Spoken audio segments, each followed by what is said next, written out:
I ask myself this more than almost anything else.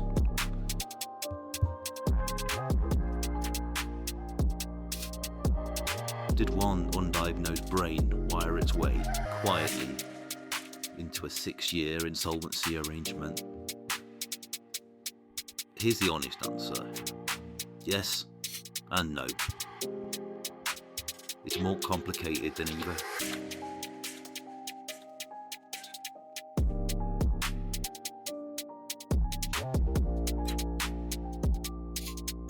Yeah, because the brain chases novelty, and I can't feel the future cost the way it feels a present reward.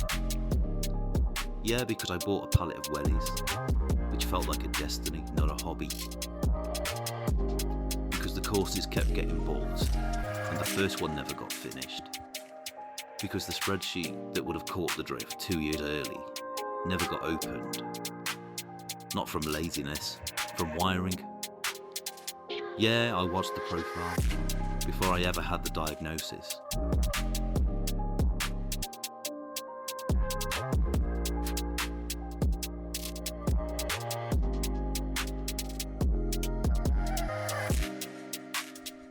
No, because the banks gave credit like it cost them nothing.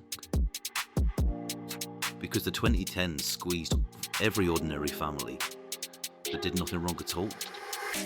Because the gurus didn't only want brains like mine, they wanted anyone tired enough, hopeful enough to click. No, plenty of people with no diagnosis at all ended up further down than I ever did. And no, most people with ADHD don't end up in an IVA like I did.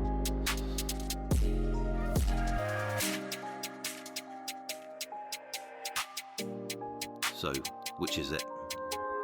Both. The ADHD did the heavy lifting. The rest of it, I delivered myself. A risk factor, not a sentence. A forecast, not a verdict.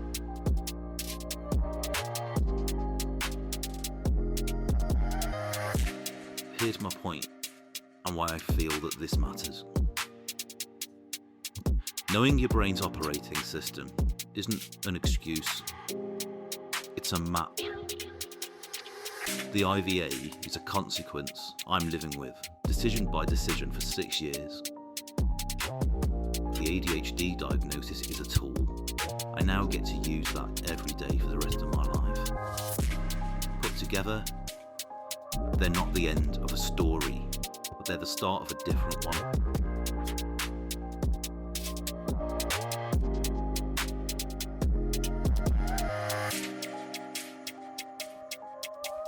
If you recognise yourself in the things that I say, or maybe you're living one half of this story, I'd love you to get in touch.